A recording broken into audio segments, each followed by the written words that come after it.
ஒரு வாலிபன் ஒரு பெண்ணை அதிகமாக நேசித்தான். அவளையே திருமணம் செய்து கொள்ள வேண்டும் என்று விரும்பினான். அவளுக்கு ஒரு கடிதம் எழுதினான். எவ்வளவு பெரிய கடலையும் உனக்காக நான் கடப்பேன். எவ்வளவு ஆழமான நதியானாலும் உனக்காக அதை நான் நீந்தி கடப்பேன். எவ்வளவு பெரிய ஒரு மலையானாலும் உனக்காக அதையும் தாண்டி வருவேன். கொதிக்கும் வெயிலிலும் பாலைவனத்திலும் தவழ்ந்து செல்லவும் நான் ஆயத்தம் என்று எழுதிவிட்டு கடைசியாக இறுதியில் சிறு குறிப்பு என்று எழுதி, வரும் புதன்கிழமை மழை பெய்யவில்லை என்றால் உன்னை சந்திக்க வருவேன் என்று எழுதியிருந்தான். நம்மில் சிலர் எந்த அளவு இயேசுவை நேசிக்கிறோம் என்பதை குறித்து பேச விரும்புகிறோம். ஆனால் எந்த அளவு அவருக்காக தியாகம் செய்ய ஆயத்தமாயிருக்கிறோம்? நம்முடைய தியாகத்தின் அளவே நம்முடைய அன்பின் அளவு.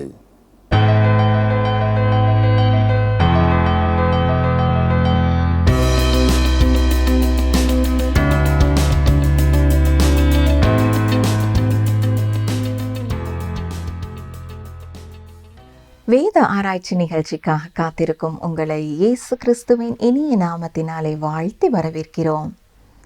நாம் கடந்த நிகழ்ச்சியிலே 2 கொரிந்தியர் 8ஆம் அதிகாரம் 1ஆம் வசனம் முதல் 6ஆம் வசனங்கள் வரை கற்றுக்கொண்டோம். அந்த பாடத்திலே பிலிப்பு சபை மக்கள் உபத்திரவத்தினாலே சோதிக்கப்படுகையில் கொடிய தரித்திரம் உடையவர்களாக இருந்தாலும் தங்களுடைய பரிபூர்ணமான சந்தோஷத்தினாலே மிகுந்த உதாரத்துவமாக கொடுத்தார்கள் என்றும் கற்றுக்கொண்டோம். மேலும் கொடுப்பது என்பது ஒரு கிருபை என்பதை உணர்ந்து கொள்ள வேண்டும். எந்த ஒரு காரியத்திற்கு கொடுக்கும் போதும் சந்தோஷத்தோடு கொடுக்க வேண்டும், உதாரத்துவமாக கொடுக்க வேண்டும். திராணிக்கு தக்கதாகவோ திராணிக்கு மிஞ்சியோ நாம் கொடுக்கலாம் என்றும் கற்றுக்கொண்டோம். இன்று நாம் 2 கொரிந்தியர் 8ஆம் அதிகாரம் 7ஆம் வசனம் முதல் 9ஆம் அதிகாரம் 5ஆம் வசனங்கள் வரை கற்றுக்கொள்ள இருக்கிறோம்.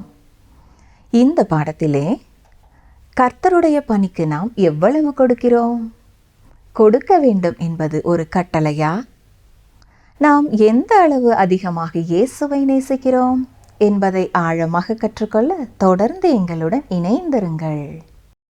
பிரியமான நேயர்களே, இந்நாட்களிலே நாம் 2 கொரிந்தியர் நிருபத்தை கற்று வருகிறோம். கடந்த நிகழ்ச்சியிலே நாம் 2 கொரிந்தியர் 8ஆம் அதிகாரம் முதல் 6 வசனங்களை சிந்தித்தோம். மக்கதோனியா நாட்டு சபையினர், குறிப்பாக பிலிப்பி சபை மக்கள் உபத்திரவத்தினாலே சோதிக்கப்படுகையில் கொடிய தரித்திரமுடையவர்களாக இருந்தாலும் தங்களுடைய பரிபூர்ணமான சந்தோஷத்தினாலே மிகுந்த உதாரத்துவமாக கொடுத்தார்கள். கொடுப்பது என்பது ஒரு கிருபை என்று பவுல் அப்போஸ்தலன் விவரித்து கொண்டிருக்கிறார். ஏனென்றால் அவர்கள் தங்கள் திராணிக்கு தக்கதாகவும் திராணிக்கு மிஞ்சியும் கொடுக்க தாங்களே மனதுள்ளவர்களாய் இருந்தார்கள். தங்களுடைய தர்ம ஊழியத்தின் கிருபையை ஊழியக்காரர்கள் ஏற்றுக்கொள்ளும்படியாக அவர்களை வேண்டிக் கொண்டார்கள். எல்லாவற்றிற்கும் மேலாக முதலாவதாக தங்களை தாங்களே கர்த்தருக்கு ஒப்புக் கொடுத்தார்கள். பின்னர் ஊழியங்களுக்கும் ஊழியத்தின் தேவைகளுக்கும் தங்களை அர்ப்பணித்தார்கள். எருசலேமின் விசுவாசிகளுடைய வாழ்க்கையிலே தேவையோடு இருந்த நிலைமையை தீர்த்து போய் அவர்களுக்கு விவரித்து சொல்லி எருசலேமின் விசுவாசிகளுக்காக தர்ம பணத்தை கொடுக்க வேண்டும் என்று கொரிந்து மக்களை ஊக்குவித்தார். கர்த்தருக்கும் தேவையுள்ள மக்களுக்கும் கொடுக்கும்பொழுது எப்படி கொடுக்க வேண்டும் என்ற அடிப்படைகளை இங்கே பவுல் அப்போஸ்தலன் விவரிக்கிறார். முதலாவதாக கொடுப்பது என்பது ஒரு கிருபை என்பதை உணர்ந்து கொள்ள வேண்டும். இரண்டாவதாக எந்த ஒரு காரியத்திற்கு கொடுக்கும் பொழுதும் நாம் உற்சாக மனதோടെ சந்தோஷத்தோടെ கொடுக்க வேண்டும். மூன்றாவதாக உதாரத்துவமாக கொடுக்க வேண்டும். நான்காவதாக திராணிக்கு தக்கதாகவோ திராணிக்கு மிஞ்சியோ நாம் கொடுக்கலாம். இவ்வாறு கொடுக்க மனமுடையவர்களாக நாம் மாற வேண்டுமென்றால் முதலாவது நம்முடைய தனிப்பட்ட வாழ்க்கையை கர்த்தருக்கு ஒப்புவித்திருக்க வேண்டும். மேலும் கொடுப்பதை குறித்து விசுவாசிகளுக்கு விளக்கி கூற பணியாட்கள் தேவையானவர்களாக இருக்கிறார்கள். தீத்து அன்று கொரிந்து சபையிலே போய் அந்த தேவையை குறித்து அவர்களை உற்சாகப்படுத்தினார். இப்பொழுது நாம் 2 கொரிந்தியர் 8ஆம் அதிகாரம் 7ஆம் வசனம் முதல் சிந்திப்போம். வாசிக்கிறேன். 2 கொரிந்தியர் 8:7. அல்லாமலும் விசுவாசத்திலும் போதிப்பிலும் அறிவிலும் எல்லாவித ஜாக்கிரதையிலும் எங்கள் மேலுள்ள உங்கள் அன்பிலும் மற்றெல்லா காரியங்களிலும் நீங்கள் பெருகி இருக்கிறது போல இந்த தர்ம காரியத்திலும் பெருக வேண்டும். இங்கே பவுல் அவர்களை பாராட்டி சொல்கிறார். அவருடைய விசுவாச வாழ்க்கையிலே வளர்ச்சி காணப்பட்டது. இப்பொழுது சாட்சி பகரக்கூடியவர்களாக இருக்கிறார்கள். எது சரி எது தவறு என்பதை குறித்த அறிவுள்ளவர்களாக இருக்கிறார்கள். மட்டுமல்ல, ஒரு விசுவாசியாக எந்தெந்த காரியங்களிலே ஜாக்கிரதையாக இருக்க வேண்டுமோ அதிலே ஜாக்கிரதை உள்ளவர்களாய் இருக்கிறார்கள். மேலும் பவுலப்போஸ்தலனையும் மற்ற ஊழியக்காரர்களையும் நேசிக்கிறவர்களாக மாறினார்கள். நான் அவனைச் சேர்ந்தவன், நான் இவனைச் சேர்ந்தவன் என்ற நிலை மாறி எல்லா ஊழியக்காரர்களையும் சமமாக நேசிக்கும் அன்பை பெற்றுக்கொண்டார்கள். எனவே இவற்றிலே அவர்கள் வளர்ந்து பெருகியது போல தர்ம காரியத்திலேயும் அவர்கள் வளர்ந்து பெருக வேண்டும் என்று பவுல் அவர்களை உற்சாகப்படுத்துகிறார். 2 கொரிந்தியர் 8:8 இதை நான் கட்டளையாக சொல்லாமல் மற்றவருடைய ஜாக்கிரதையை கொண்டு உங்கள் அன்பின் உண்மையை சோதிக்கும் பொருட்டே சொல்லுகிறேன். இந்த கிருபையின் காலத்திலே கொடுப்பதற்கென்று எந்த ஒரு கட்டளையும் இல்லை. பழைய ஏற்பாட்டிலே மல்கியா தீர்க்க தரிசன புத்தகத்திலே நாம் தசம பாகம் கொடுக்க வேண்டும் என்பதை குறித்து சிந்தித்தோம். இந்த தசம பாகத்தை குறித்து பழைய ஏற்பாட்டு புத்தகத்திலே கவனமாக நீங்கள் படிப்பீர்கள் என்றால் அவர்கள் 3 முறை தசம பாகம் கொடுத்திருக்கிறார்கள். ஒரு தசம பாகம் அரசாங்கத்திற்கு, அரசாங்க பணிகளை தாங்கும்படியாக கொடுக்கப்பட்டிருந்தது. அதைத்தான் நாம் வரி என்று சொல்கிறோம். எனவே இந்நாட்களிலே கிறிஸ்தவர்கள் தசம பாகம் என்னும் அடிப்படையிலே கர்த்தருக்கு கொடுக்கக்கூடாது. இது ஒரு கட்டளை என்பதனாலே நீங்கள் கொடுக்க வேண்டியதில்லை. ஏன் அவர்கள் கொடுக்க வேண்டும் என்பதற்கு 2 காரணங்களை பவுல் சொல்லுகிறார். முதலாவதாக, மற்றவர்களுடைய ஜாக்கிரதையை கண்டு, அதாவது மக்கதோனியர்களைப் போல முன்மாதிரியானவர்களை பின்பற்றி கொடுக்க வேண்டும். இரண்டாவதாக, அவர்கள் உண்மையாகவே அன்புள்ளவர்களாக இருந்தால் அவர்கள் கொடுக்கிறவர்களாயும் இருக்க வேண்டும் என்கிறார். இன்றைக்கும் ஒருவர் எப்படி கொடுக்கிறார் என்பதனாலேயே அவர் கர்த்தர் மேலே, தேவை உள்ளவர்கள் மேலே எவ்வளவு அன்பு வைத்திருக்கிறார் என்பதை நாம் புரிந்து கொள்ள முடியும். ஒரு கிறிஸ்தவனுடைய வாழ்க்கையிலே இது மிக முக்கியமான ஒரு பகுதி. 2 கொரிந்தியர் 8:9 நம்முடைய கர்த்தராய் இயேசு கிறிஸ்துவின் கிருபையை அறிந்திருக்கிறீர்களே, அவர் ஐஸ்வர்யம் உள்ளவராயிருந்தும் நீங்கள் அவருடைய தரித்திரத்தினாலே ஐஸ்வர்யவான்களாகும்படிக்கு உங்கள் நிமித்தம் தரித்திரரானாரே. நாம் எந்த அளவுகோலின் அடிப்படையிலே கொடுக்க வேண்டும் என்று நீங்கள் கேட்கிற ஒருவராய் இருப்பீர்கள் என்றால் நன்றாக கவனியுங்கள். இயேசு கிறிஸ்து தம்மை தாமே கொடுத்தார். அவர் ஐஸ்வர்யம் உள்ளவராக இருந்தாலும் நமக்காக அவர் தரித்திரரானார். இந்த பூமிக்கு வந்து ஏழ்மையின் கோலம் கொண்டார். பெத்லேமிலே பிறந்து நாசரேத்திலே வளர்ந்து எருசலேமிற்கு வெளியே சிலுவையிலே அடிக்கப்பட்டு மரணத்தை சந்திக்க வேண்டும் என்றால் அந்த அளவு அவர் பரலோகத்தின் மேன்மையை துறந்து வந்திருக்கிறார். அவர் ஐஸ்வர்யம் உள்ளவராக இருந்தார் என்றாலும் அவர் எனக்காகவும் அவர் உங்களுக்காகவும் தரித்திரமுள்ளவரானார். 2 கொரிந்தியர் 8:10 இதை குறித்து என் யோசனையை உங்களுக்கு அறிவிக்கிறேன். இதை செய்கிறதற்கு மாத்திரமல்ல, செய்ய வேண்டும் என்று உற்சாகப்படுகிறதற்கும் 1 வருஷமாய் ஆரம்பம் பண்ணின உங்களுக்கு இது தகுதியாயிருக்கும். இந்த வசனம் நமக்கு வெளிப்படுத்துகிற உண்மை என்ன? 1 ஆண்டு காலத்திற்கு முன்னதாகவே கொரிந்தியர்கள் நாங்கள் இப்படி கொடுக்கிறோம் என்று வாக்கு கொடுத்திருக்கிறார்கள். இந்த இடத்தில் ஒரு முக்கியமான காரியத்தை நாம் சிந்திக்க வேண்டும். ஒரு குறிப்பிட்ட அளவு தொகையை நான் இந்த குறிப்பிட்ட பணிக்கு கொடுப்பேன் என்று தீர்மானிப்பது சரியா தவறா என்று பலர் கேட்கிறார்கள். கிறிஸ்துவை அறிந்த ஒருவர் நான் இவ்வளவு கொடுப்பேன் என்று வாக்கு பண்ணக்கூடாது என்று சொல்கிறவர்களும் உண்டு. அருமையானவர்களே, நாம் நன்றாக ஆராய்ந்து பார்த்தால் எல்லா காரியங்களுக்கும் நாம் கையெழுத்திட தயங்குகிறதில்லை. ஆனால் பல சமயங்களிலே கர்த்தருடைய பணிக்கு கொடுப்பதை குறித்து நாம் தயக்கம் கொள்கிறோம். நம்முடைய வீட்டு வாடகையை மாதந்தோறும் கொடுப்போம் என்று கையெழுத்து போடுகிறோம். ஒரு மோட்டார் வாகனத்தை வாங்கும் பொழுது அல்லது ஒரு குளிர் சாதன பெட்டியை வாங்கும் பொழுது மாதந்தோறும் இவ்வளவு தொகையை கொடுத்து விடுவோம் என்று கையெழுத்திடுகிறோம். கர்த்தருடைய பணிக்கும் நான் இவ்வளவு கொடுப்பேன் என்று விசுவாசத்தோடு கர்த்தர் எனக்கு அந்த தொகையை கொடுப்பார் என்ற நம்பிக்கையோடு நாம் வாக்களிக்கலாம். 2 கொரிந்தியர் 8:11 ஆகையால் அதை இப்பொழுது செய்து நிறைவேற்றுங்கள். கொடுக்க வேண்டும் என்கிற விருப்பம் உண்டாயிருந்தது போல உங்களுக்கு உள்ளவைகளில் எடுத்து அதை நிறைவேற்றுதலும் உண்டாவதாக. நீங்கள் எப்படி கொடுப்பேன் என்று வாக்கு கொடுத்தீர்களோ அதை இப்பொழுது நிறைவேற்றுங்கள் என்கிறார். எந்த அளவு கொடுப்போம் என்று ஏற்கனவே வாக்கு கொடுத்திருந்தீர்களோ அந்த அளவு கொடுக்க வேண்டும். என்றாலும் இது ஒரு கட்டளை அல்ல. நீங்கள் இவ்வளவு கொடுக்க வேண்டும் என்று வாக்கு பண்ணுங்கள் என்று யாரையும் கட்டாயப்படுத்தக்கூடாது. ஆனால் இந்த வசனம் சொல்கிற ஒரு சத்தியம் என்னவென்றால், நாம் இவ்வளவு கொடுப்போம் என்று நாமவே ஒரு வாக்கு கொடுப்போம் என்றால் அதை கட்டாயம் நிறைவேற்ற வேண்டும். ஞாபகம் இருக்கிறதா? 1 கொரிந்தியர் நிருபத்தை எழுதும் பொழுது 15ஆம் அதிகாரத்திலே உயிர்த்தெழுதலை குறித்து அவர் எழுதி முடித்துவிட்டு உடனடியாகவே அவர் சொல்லும் பொழுது, நான் வந்திருக்கும் பொழுது பணம் சேர்க்குதல் இல்லாதபடிக்கு உங்களில் அவனவன் வாரத்தின் முதல் நாள் தோறும் தன் தன் வரவுக்கு தக்கதாகவும் தன்னிடத்திலே எதையாயிலும் சேர்த்து வைக்க கடவன் என்று எழுதினார். மாதத்திற்கு ஒரு முறையோ அல்லது 3 மாதங்களுக்கு ஒரு முறையோ இந்த கர்த்தருடைய பணிக்கென்று இவ்வளவு நான் கொடுப்பேன் என்று தீர்மானம் செய்யும் பொழுது அந்த குறிப்பிட்ட நாள் நெருங்கிய பின்னர் தான் சிந்திக்க வேண்டும் என்று இல்லாமல் ஒரு ஒழுங்கோடு வாரந்தோறும் கொஞ்சம் கொஞ்சமாக சேர்த்து வைப்பது எளிது என்கிற ஆலோசனையை கொடுக்கிறார். இந்த காரணத்தினாலே தான் டிரான்ஸ்வல் ரேடியோ ஊழியங்களுக்காக தீர்மானித்து கொடுப்பதற்கும் சேமிப்பு பெட்டிகள் விருப்பப்படுகிறவர்களுக்கு கொடுக்கப்படுகிறது. 2 கொரிந்தியர் 8:12 ஒருவனுக்கு மன விருப்பம் இருந்தால் அவனுக்கு இல்லாததின்படி அல்ல, அவனுக்கு உள்ளதின்படியே அங்கீகரிக்கப்படும். இங்கே மிக முக்கியமாக நாம் கவனிக்க வேண்டிய ஒரு சத்தியம் வருகிறது. ஒவ்வொருவரும் தங்களுக்கு இருப்பதற்கு தக்கதாக கொடுக்க வேண்டும். மன விருப்பத்தோடு கொடுக்க வேண்டும். தன்னிடத்தில் இல்லாத ஒன்றை மனதிலே எண்ணிக்கொண்டு கொடுக்க வேண்டும் என்பதல்ல. ஏற்கனவே நான் கூறிய ஒரு உதாரணத்தை மீண்டும் இங்கேயும் ஞாபகப்படுத்த விரும்புகிறேன். செல்வந்தனான ஒரு மனிதர் தன்னுடைய போதகரிடத்தில் வந்து, ஐயா, நீங்கள் ஏன் தசமபாகம் கொடுக்க வேண்டும் என்பதை குறித்து பிரசங்கிக்கவே இல்லை என்று கேட்டார். போதகர், நான் ஏன் அதை பிரசங்கிக்க வேண்டும் என்று கேட்டபொழுது, அதுதான் பழைய ஏற்பாட்டிலே நாம் கொடுப்பதை குறித்த தேவனுடைய கட்டளை என்று கூறினார். போதகர் அதற்கு பதிலாக, நாம் இப்பொழுது புதிய ஏற்பாட்டின் காலத்தில் இருக்கிறோம். இப்பொழுது நாம் 10 1 மட்டும் அல்ல, எவ்வளவு அதிகமாக நாம் கொடுக்க முடியுமோ அந்த அளவு நாம் கர்த்தருக்கு கொடுக்கலாம் என்று கூறினாராம். ஒவ்வொருவரும் தங்கள் தங்கள் திராணிக்கு தக்கதாகவும் தங்கள் திராணிக்கு மிஞ்சியும் கொடுக்க வேண்டும். 10 1 மட்டுமல்ல, சிலருடைய வாழ்க்கையிலே 10 1 நாங்கள் கர்த்தருக்கென்று கொடுப்பதனாலே நாங்கள் எவ்வளவோ ஆசீர்வதிக்கப்பட்டிருக்கிறோம் என்று சாட்சி சொல்கிறார்கள். நல்ல காரியம். அவர்களும் இன்னும் அதிகமாக கொடுப்பார்கள் என்றால் கர்த்தர் இன்னும் அதிகமாக அவர்களை ஆசீர்வதிப்பதை அவர்கள் அனுபவிக்க முடியும். என்றாலும் கர்த்தரிடத்திலே பெற்றுக்கொள்ள வேண்டும் என்பதற்காக கொடுப்பது நல்ல நோக்கம் அல்ல.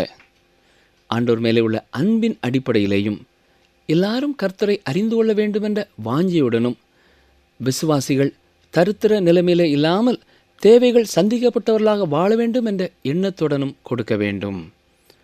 2 கொரிந்தியர் 8:13 மற்றவர்களுக்கு சகாயமும் உங்களுக்கு வருத்தமும் உண்டாகும்படி அல்ல, சமநிலை இருக்கும்படியாகவே சொல்லுகிறேன். அதாவது எந்த ஒரு விசுவாசியின் மேலேயும் ஒரு பாரம் வைக்கப்பட வேண்டிய அவசியமில்லை. வசனம் 14, எப்படியெனில் மிகுதியாய் சேர்த்தவனுக்கு அதிகமானதும் இல்லை, கொஞ்சமாய் சேர்த்தவனுக்கு குறைவானதும் இல்லை என்று எழுதியிருக்கிற பிரகாரம். இங்கே பவுல் அப்போஸ்தலன் வனாந்திரத்திலே இஸ்ரவேல் ஜனங்கள் மன்னா சேகரித்ததை குறித்து உதாரணமாக சொல்கிறார். ஒவ்வொருவரும் ஒரு நாளுக்கு தேவையான மன்னாவை சேகரித்து கொள்ள வேண்டும். யாராவது ஒருவர், நான் இன்றைக்கு 2 கூடை சேகரிக்கப் போகிறேன், 3 கூடை சேகரிக்கப் போகிறேன் என்று பேராசையோடு கூடையை எடுத்து சென்றாலும் நடந்தது என்ன தெரியுமா? சேகரித்ததிலே அந்த நாளுக்கு தேவையானதை அவன் சாப்பிட்டு முடித்த பிறகு மறுநாளுக்காக அவன் வைத்து வைக்கிறேன் என்று சொல்வான் என்றால் மறுநாள் காலையிலே அது கெட்டு போய்விட்டது. ஒவ்வொருவரும் அவரவருக்கு தேவையானதை அன்றென்று எடுத்துக்கொள்ள வேண்டும் என்பதுதான் தேவனுடைய திட்டம். அதாவது விசுவாசிகளும் ஒவ்வொருவருடைய தேவையும் சந்திக்கப்பட்டவர்களாக சமநிலை பிரமாணம் இருக்க வேண்டும் என்றே தேவன் விரும்புகிறார். மேலும் சிறுக விதைக்கிறவன் சிறுக அறுப்பான், பெருக விதைக்கிறவன் பெருக அறுப்பான் என்றும் சிந்தித்தோம். நீங்கள் தேவனிடத்திலே எப்படி செயல்படுகிறீர்களோ அந்த அடிப்படையிலே தான் தேவனும் உங்களிடத்திலே செயல்படுகிறவராய் இருக்கிறார். தேவன் எல்லாருடைய எல்லா காரியங்களை குறித்தும் குறிப்பு ஏடு வைத்திருக்கிறார். நம்மை கொடுப்பதிலே ஒரு சட்டத்திற்கு கீழே அவர் கொண்டு வர விரும்பவில்லை. நாம் கிருபை நிறைந்தவர்களாக கரிசனையோடு மற்றவர்களுக்கு பகிர்ந்து கொடுப்பதிலே வாஞ்சை உள்ளவர்களாக ஆசை உள்ளவர்களாக கொடுக்க வேண்டும் என்றுதான் விரும்புகிறார். மற்றவர்களுக்கு கொடுப்பது உங்களுக்கு சந்தோஷத்தை கொடுக்கும் ஒரு அனுபவமாக இருக்க வேண்டும். இந்த உலகத்திலே ஒரு சிறப்பான ஒரு சிலாக்கியம் என்னவென்றால் அது மகிழ்ச்சியோடு கொடுக்கும் கிருபை பெற்றிருப்பது. இதைத்தான் பவுல் இந்த வசனங்களிலே சொல்லிக் கொண்டிருக்கிறார். கிறிஸ்தவ ஈகை குறித்த ஒரு விளக்கத்தை 16ஆம் வசனம் முதல் கூறியிருக்கிறார். வாசிக்கிறேன். 2 கொரிந்தியர் 8:16 அன்றியும் உங்களுக்காக இப்படிப்பட்ட ஜாக்கிரதை உண்டாயிருக்கும்படி தீத்துவின் இருதயத்தில் அருளின தேவனுக்கு ஸ்தோத்திரம். இங்கே பவுல் சொல்வது என்னவென்றால், இவர்களிடத்திலே காணிக்கை பெற்றுக்கொள்ளும்படியாக தீத்துவை அவர் அனுப்பியிருந்தார். பவுல் எருசலேமின் விசுவாசிகளின் மேலே எந்த அளவு மன உருக்கம் உள்ளவராக இருந்தாரோ அதே மன உருக்கம் தீத்துவனிடத்திலேயும் இருந்தது. வசனங்கள் 17 முதல் 19 வரை வாசிக்கிறேன். நாங்கள் கேட்டுக்கொண்டதை அவன் அங்கீகரித்ததும் அல்லாமல் அவன் அதிக ஜாக்கிரதையாயிருந்து தன் மன விருப்பத்தின்படியே உங்களிடத்திற்கு வர புறப்பட்டான். சுசேஷ ஊழியத்தில் எல்லா சபைகளிலும் புகழ்ச்சி பெற்ற ஒரு சகோதரனை அவனோடே கூட அனுப்பியிருக்கிறோம். அது மாத்திரமல்ல, கர்த்தருக்கு மகிமை உண்டாகவும் உங்கள் மன விருப்பம் விளங்கவும் எங்கள் ஊழியத்தினாலே சேர்க்கப்படும் தர்ம பணத்தை கொண்டு போகையில் எங்களுக்கு வழி துணையாயிருக்கும்படி அவன் சபைகளால் தெரிந்தெடுக்கப்பட்டவனாயும் இருக்கிறான். கவனித்தீர்களா? தீத்துவும் அவனோடு உடன் இருந்தவர்களும் தங்கள் இருதயத்திலே இந்த கிருபை பெற்றவர்களாக இருந்தார்கள். கொடுப்பதென்பது தேவனுடைய நாம மகிமைக்காக கொடுக்க வேண்டும். அருமையானவர்களே, நாம் எதை கொடுத்தாலும் சரி, அது கர்த்தருடைய நாமம் மகிமைப்பட வேண்டும் என்ற வாஞ்சியோடு கொடுக்க வேண்டும். 2 கொரிந்தியர் 8:20 எங்கள் ஊழியத்தினாலே சேர்க்கப்படும் இந்த மிகுதியான தர்ம பணத்தை குறித்து ஒருவனும் எங்களை குற்றப்படுத்தாதபடிக்கு நாங்கள் எச்சரிக்கையாயிருந்து. அதாவது, கர்த்தருடைய ஊழியத்திற்கென்று காணிக்கையை பெற்றுக்கொள்ளப்படும் பொழுது, கஷ்டப்படுகிறவர்களுக்கு உதவி செய்வதற்கென்று தர்ம பணம் சேகரிக்கப்படும் பொழுது, அதை பயன்படுத்துகிற விநியோகம் செய்கிற ஊழியக்காரர்கள் கருத்தோடும் ஜாக்கிரதையோடும் அதை செய்கிறவர்களாய் இருக்க வேண்டும். அதிலே உண்மை காணப்பட வேண்டும். 2 கொரிந்தியர் 8:21 கர்த்தருக்கு முன்பாக மாத்திரமல்ல, மனுஷருக்கு முன்பாகவும் யோக்கியமானவைகளை செய்ய நாடுகிறோம். கர்த்தருடைய ஊழியத்திலே பணம் என்பது மிக முக்கியமான ஒரு இடத்தை வகிக்கிறது. தேவையை குறித்து சொல்லி பணத்தை சேகரிப்பதற்கு முக்கியத்துவம் கொடுக்கப்படுகிறது போல, அது எவ்வாறு செலவு செய்யப்படுகிறது என்பதையும் கூறுவது சிறந்த காரியம். கர்த்தருடைய வார்த்தை மற்றவர்களுக்கு கொடுக்கப்படுவதற்காக எவ்வாறெல்லாம் அது பயன்படுத்தப்படுகிறது என்றும், அப்படி கொடுக்கப்பட்ட கர்த்தருடைய வார்த்தையின் விளைவுகள் என்ன என்பதையும் கொடுப்பவர்கள் அறிந்து கொள்ள வாஞ்சிப்பது தவறல்ல. நாம் எந்த ஊழியத்திற்கு கொடுக்கிறோமோ அதை குறித்த முழு நம்பிக்கையும் நமக்கு இருக்க வேண்டும். நமக்கு சந்தேகம் இருக்கும் எந்த ஒரு ஊழியத்திற்கும் நாம் கொடுக்க வேண்டும் என்பதல்ல. இந்த உலகத்திலே கர்த்தருடைய ஊழியத்தின் பெயரை சொல்லி தவறாக தங்களுக்கென்று சேகரிக்கிறவர்களும் இருக்கிறார்கள். எனவே நாம் ஜாக்கிரதையோடு கொடுக்க வேண்டும். எனவே தான் பவுல் சொல்கிறார், கர்த்தருக்கு முன்பாக மாத்திரமல்ல, மனுஷருக்கு முன்பாகவும் யோக்கியமானவைகளையே செய்ய நாடுகிறோம் என்கிறார். எந்த ஒரு குறிப்பிட்ட காரியத்திற்காக காணிக்கை பெற்றுக்கொள்ளப்படுகிறதோ அந்த குறிப்பிட்ட காரியத்திற்கென்று அது பயன்படுத்தப்பட வேண்டும். 2 கொரிந்தியர் 8:22-23 வாசிக்கிறேன். மேலும் அநேக காரியங்களில் ஜாக்கிரதை உள்ளவன் என்று நாங்கள் பலமுறை கண்டறிந்தவனும், இப்பொழுது உங்கள் மேலுள்ள மிகுந்த நம்பிக்கையினாலே அதிக ஜாக்கிரதை உள்ளவனுமாகிய நம்முடைய சகோதரனையும் இவர்களோடே கூட அனுப்பியிருக்கிறோம். தீத்துவை குறித்து ஒருவன் விசாரித்தால் அவன் எனக்கு கூட்டாளியும் உங்களுக்காக என் உடன் வேலையாளுமாய் இருக்கிறான் என்றும், எங்கள் சகோதரரை குறித்து ஒருவன் விசாரித்தால் அவர்கள் சபைகளுடைய ஸ்தானாபதிகளும் கிறிஸ்துவுக்கு மகிமையுமாய் இருக்கிறார்கள் என்றும் அறிய கடவன். அவர்கள் தீத்துவை நம்பக்கூடியவர்களாய் இருந்தார்கள். தீத்துவையும் பவுலையும் பூரணமாக நம்பினார்கள். அவர்கள் தங்களுக்கு பதில் சொல்வார்கள் என்பதை எதிர்பார்த்திருந்தார்கள். மேலும் இங்கே நாம் கற்றுக்கொள்ள வேண்டிய ஒரு முக்கியமான காரியம், கர்த்தருடைய ஊழியத்திற்கு அல்லது தேவை உள்ளவர்களுக்காக சேகரிக்கப்படும் காணிக்கையானது ஒரு தனிநபர் கையில் இல்லாமல் அந்த வரவு செலவுகள் பலருக்கு தெரிந்திருக்க வேண்டும். 2 கொரிந்தியர் 8:24 பாருங்கள். ஆதலால் உங்கள் அன்பையும் நாங்கள் உங்களை குறித்து சொன்ன புகழ்ச்சியையும் சபைகளுக்கு முன்பாக அவர்களுக்கு திருஷ்டாந்தப்படுத்துங்கள். இங்கே பவுல் சொல்லுகிறது என்ன? அவருடைய அன்பை குறித்த ஒரு அடையாளமாக அவருடைய கொடுப்பது இருக்கட்டும் என்கிறார். நாம் கொடுக்கும் காரியத்திற்கும் நம்முடைய உள்ளத்திலே இருக்கும் அன்பிற்கும் மிக நெருங்கிய தொடர்பு இருக்கிறது. நாம் யாரை அதிகமாக நேசிக்கிறோமோ, எந்த ஊழியத்தை அதிகமாக நேசிக்கிறோமோ அதற்கு நாம் மனமுவந்து நிறைவாய் கொடுக்கிறோம். பலருடைய வாழ்க்கையிலே இருக்க வேண்டிய அளவு அன்பு இல்லை. உதாரணம் ஒன்றை சொல்கிறேன், கவனியுங்கள். ஒரு வாலிபன் ஒரு பெண்ணை மிக அதிகமாக நேசித்தான். அவளை திருமணம் செய்து கொள்ள வேண்டும் என்றும் விரும்பினான். அவளுக்கு ஒரு கடிதம் எழுதினான். எவ்வளவு பெரிய ஒரு கடலையும் உனக்காக நான் கடப்பேன், எவ்வளவு ஆழமான நதியையும் நான் உனக்காக நீந்தி கடப்பேன், எவ்வளவு பெரிய ஒரு மலையானாலும் உனக்காக நான் அதை தாண்டி செல்வேன், ஏன் கொதிக்கும் வெயிலிலேயும் பாலைவனத்திலேயும் உனக்காக நான் தவழ்ந்து செல்லவும் ஆயத்தமாயிருக்கிறேன் என்று எழுதினான். முடிக்கும் முன்னதாக சிறிய எழுத்திலே, புதன்கிழமை இரவு மழை பெய்யவில்லை என்றால் உன்னை வந்து பார்க்க வருகிறேன் என்று எழுதியிருந்தான். நம்மிலே பலர் நாம் எந்த அளவு அதிகமாக இயேசுவை நேசிக்கிறோம் என்று பேச விரும்புகிறோம்.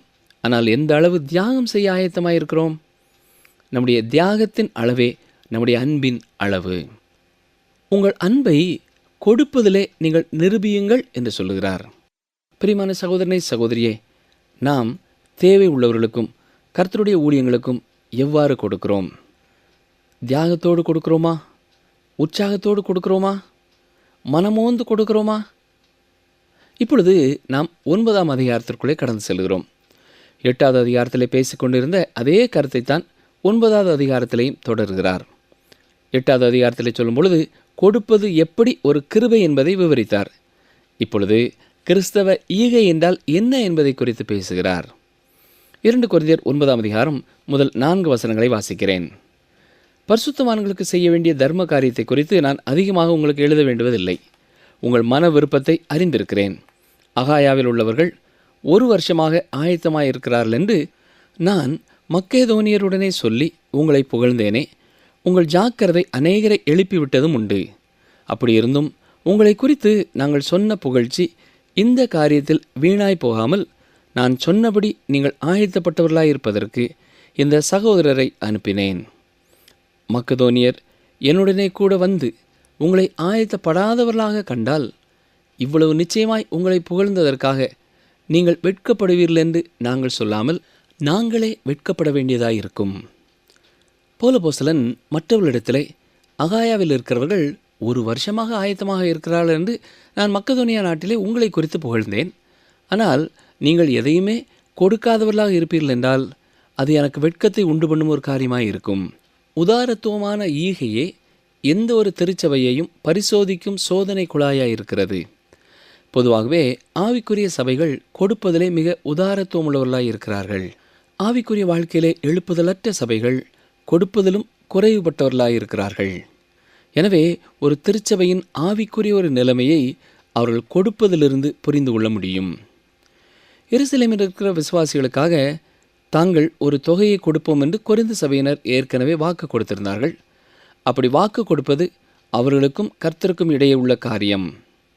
பெரிய செல்வந்தனான ஒருவரிடத்திலே ஒரு நாள் ஒருவர் வந்து, நீங்கள் எவ்வளவோ கொடுக்கிறீர்கள், ஆனாலும் நீங்கள் இன்னும் செல்வந்தராகவே இருக்கிறீர்களே என்று கேட்டார். அந்த கேள்விக்கு அந்த செல்வந்தர் சொன்ன பதில் என்ன தெரியுமா? நான் அள்ளி கொடுக்கும் என்னுடைய கரங்களை விட என் தேவன் எனக்கு அள்ளி கொடுக்கும் அவருடைய கரம் பெரியது என்று கூறினார். ஆம் பிரியமானவர்களே, தேவன் கொடுப்பதை மிஞ்சி நாம் மற்றவர்களுக்கு கொடுத்து விட முடியாது. 2 கொரிந்தியர் 9ஆம் அதிகாரம் 5ஆம் வசனம், ஆகையால் வாக்குத்தத்தம் பண்ணப்பட்டிருக்கிற உங்கள் தான தர்மமானது லோபத்தனமாய் கொடுக்கப்பட்டதாயிராமல் உதாரத்துவமாய் கொடுக்கப்பட்டதாயிருக்கும்படியாக அதை ஆயத்தப்படுத்துகிறதற்கு சகோதரரை ஏவி உங்களிடத்தில் முன்னதாக அனுப்புவது எனக்கு அவசியம் என்று காணப்பட்டது. வாக்குத்தத்தம் பண்ணப்பட்ட தர்ம பணம் என்று சொல்லப்பட்டிருக்கிறது. அது உதாரத்துவமாக கொடுக்கப்பட்ட பணமாகவும் இருக்கிறது. இதன் மூலமாக நாம் எதை அறிகிறோம்? தேவனுடைய கிருபை அவர்களுடைய இருதயங்களிலே செயல்பட்டு கொண்டு இருக்கிறது. நிகழ்ச்சி கேட்ட அருமையான சகோதரனை சகோதரியே, நம்முடைய வாழ்க்கையிலே கர்த்தருடைய ஊழியங்களுக்கோ அல்லது தேவையுள்ள விசுவாசிகளுக்கோ நாம் கொடுக்கும் ஈகை எப்படிப்பட்டதாக இருக்கிறது? உண்மையான கிறிஸ்தவ ஈகையாய் இருக்கிறதா? கொடுப்பதை குறித்த நம்முடைய அளவுகோல் என்ன? கிறிஸ்து நம்மை நேசித்தபடியினாலே நமக்காக எல்லாவற்றையும் தியாகம் செய்தது போல நாமும் தியாகத்தோடு கர்த்தருக்கு கொடுக்க முன் வருவோமா? ஜெபிப்போம். எங்களை நேசிக்கிறீர்கள் அன்பின் ஆண்டவரே, இன்றைக்கும் நாங்கள் வாசித்த உம்முடைய வார்த்தைகளுக்காக நன்றி செலுத்துகிறோம் ஐயா. மக்கதோனியா நாட்டினர் நெருக்கடியான நேரத்திலையும் உற்சாகமாய் கொடுத்தது போல நாங்களும் எல்லா சூழ்நிலைகளிலேயும் உமக்கு உற்சாகமாய் கொடுக்க, தேவையுள்ளவருடைய தேவைகளை சந்திக்க எங்களை பலப்படுத்த வேண்டும் என்று சொல்லி நாங்கள் ஜெபிக்கிறோம். எங்களுடைய விசுவாசத்தை பலப்படுத்தும். அதற்கு தக்கதாக ஒரு குறிப்பிட்ட நேரத்திலே கையிலே இருக்கிறதை மட்டுமல்லாமல் கருத்தோடும் ஜெபத்தோடும் சேமித்து கொடுக்க எங்களுக்கு ஞான இருதயத்தை தாரும்.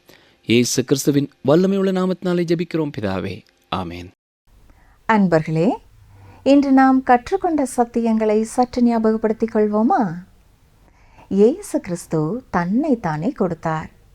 அவர் ஐஸ்வர்யம் உள்ளவராக இருந்தாலும் நமக்காக அவர் தரித்திரரானார். நமது வீட்டு வாடகையை மாதந்தோறும் கொடுப்போம் என்று கையெழுத்து போடுகிறோம். குளிர்சாதன பெட்டியை வாங்கும்போது மாதந்தோறும் இவ்வளவு தொகை கொடுத்து விடுகிறோம் என்று கையெழுத்து போடுகிறோம். கர்த்தருடைய பணிக்கும் நான் இவ்வளவு தொகையை கொடுப்பேன் என்று விசுவாசத்தோடு நீங்கள் வாக்களிக்கலாம். கர்த்தரிடத்திலே பெற்றுக்கொள்ள வேண்டும் என்பதற்காக கொடுப்பது நல்ல நோக்கம் அல்ல. கர்த்தர் மேல் உள்ள அன்பின் அடிப்படையிலேயும் எல்லாரும் கர்த்தரை அறிந்து கொள்ள வேண்டும் என்கிற வாஞ்சையோடும் கொடுக்க வேண்டும். சிறுக விதைக்கிறவன் சிறுக அறுப்பான், பெருக விதைக்கிறவன் பெருக அறுப்பான். மீண்டும் அடுத்த நிகழ்ச்சியிலே சந்திப்போம். கர்த்தர் உங்களை ஆசீர்வதிப்பாராக. நான் சர்வ வல்லமையுள்ள தேவன், நீ பலுகி பெருகுவாயாக. ஒரு ஜாதியும் பற்பல ஜாதிகளின் கூட்டங்களும் உன்னிலிருந்து உண்டாகும். ராஜாக்களும் உன் சந்ததியில் பிறப்பார்கள். ஆதியாகமம் 35:11.